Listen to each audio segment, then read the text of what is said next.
Il existe un danger qui revient chaque printemps dans les parcs, les forêts de pins et les jardins du sud de la France, un danger invisible à l'œil nu dans ses premières manifestations, dont les effets peuvent se déclencher en quelques secondes de contact avec votre chien ou votre chat, et qui peut provoquer des lésions irréversibles voire la mort de votre animal en moins de 24 heures si la prise en charge n'est pas immédiate. Aujourd'hui nous allons explorer en profondeur le danger des chenilles processionnaires du pin pour le chien et le chat, et quelque part dans cette vidéo vous allez découvrir pourquoi un contact d'une fraction de seconde avec ces chenilles suffit à déclencher une réaction qui peut brûler littéralement la langue de votre animal, et ce que vous devez faire dans les premières minutes pour limiter les dégâts.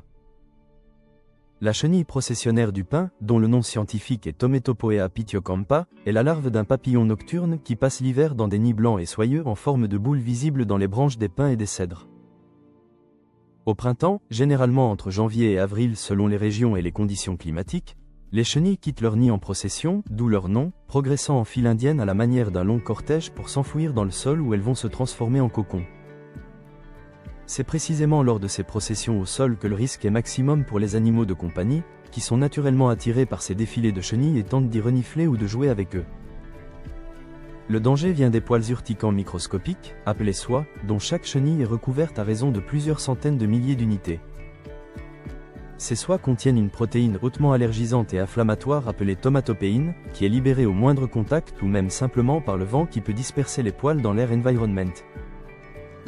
Avant de poursuivre, si cette vidéo peut potentiellement sauver la vie de votre animal, prenez 5 secondes maintenant pour vous abonner à cette chaîne et activer la cloche de notification. Chaque abonnement nous permet de continuer à produire des contenus vétérinaires sérieux et accessibles pour tous les propriétaires d'animaux. Et si votre animal a déjà eu contact avec des chenilles processionnaires, partagez votre expérience dans les commentaires, votre témoignage peut aider d'autres propriétaires à reconnaître les signes et à agir plus vite. Lorsque le chien ou le chat entre en contact avec les soies des chenilles processionnaires, généralement par léchage, flairage ou contact buccal direct, la réaction commence en quelques secondes et progresse rapidement vers une urgence médicale grave. La langue est l'organe le plus fréquemment et le plus sévèrement touché, car les chiens et les chats qui reniflent les chenilles les touchent instinctivement avec leur langue. Les soies urticantes s'enfoncent dans les muqueuses de la langue et de la bouche et libèrent la tomatopéine, déclenchant une réaction inflammatoire massive et instantanée qui provoque un gonflement spectaculaire et très douloureux de la langue. Ce gonflement peut devenir si important qu'il obstrue les voies respiratoires et provoque des difficultés respiratoires nécessitant une trachéotomie d'urgence. Dans les heures qui suivent sans traitement, les portions de langue les plus exposées aux soies commencent à se nécroser, la circulation sanguine dans les zones affectées s'arrête progressivement, et les tissus nécrosés deviennent noirs et se détachent, laissant des plaies profondes et douloureuses qui peuvent conduire à une amputation partielle de la langue dans les cas les plus sévères. La perte partielle de la langue est permanente et affecte durablement la capacité du chien à manger et à boire normalement, ce qui souligne l'importance vitale d'une intervention vétérinaire dans les premières minutes suivant le contact.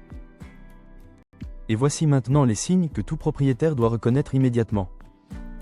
Un chien ou un chat qui a eu contact avec des chenilles processionnaires va présenter une salivation abondante et soudaine, des frottements répétés de la gueule avec les pattes, une langue visible qui semble gonfler, rouge vif ou de couleur anormale, des difficultés à avaler, des vomissements et un état d'agitation intense. Dans certains cas, des signes d'envenimation systémique peuvent apparaître, notamment une fièvre élevée, un choc anaphylactique avec chute de la tension artérielle, des convulsions et un effondrement général de l'état de l'animal. Le chat, bien qu'il soit considéré comme moins impulsif que le chien face à ses chenilles, n'est pas à l'abri, notamment les chats qui ont accès à l'extérieur dans des zones boisées où les pins sont présents. Les symptômes oculaires méritent également une attention particulière. Si les soies urticantes atteignent les yeux du chien ou du chat, elles peuvent provoquer une conjonctivite chimique sévère avec rougeur intense, larmoiement abondant, gonflement des paupières et douleurs oculaires marquées.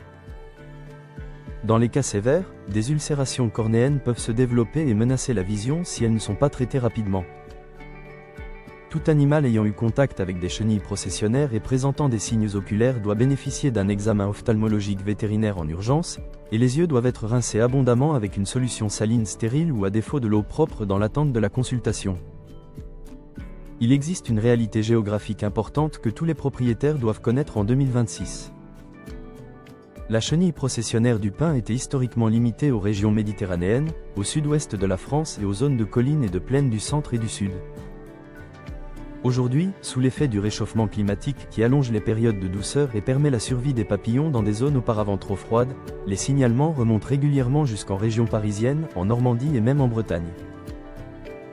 Cette extension géographique signifie que la vigilance ne peut plus être considérée comme une préoccupation uniquement méridionale, et que tout propriétaire de chien ou de chat en France doit être informé de ce danger printanier. Concernant la conduite à tenir en cas de contact avéré ou suspecté avec des chenilles processionnaires, chaque minute compte et la réaction doit être immédiate. Ne jamais tenter de retirer les soies avec les doigts nus car elles peuvent se fixer sur votre peau et provoquer des réactions urticantes sur vous-même.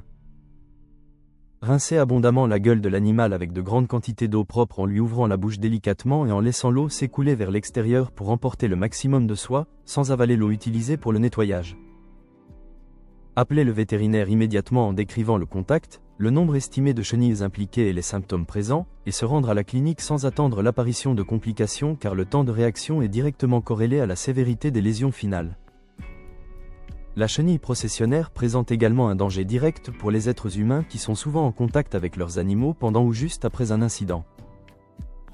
Les soies urticantes peuvent provoquer chez l'homme des réactions cutanées intenses sous forme de plaques rouges, gonflées et extrêmement prurigineuses, des conjonctivites sévères si les soies entrent en contact avec les yeux, et dans les cas de contact respiratoire une irritation des voies aériennes qui peut nécessiter une consultation médicale.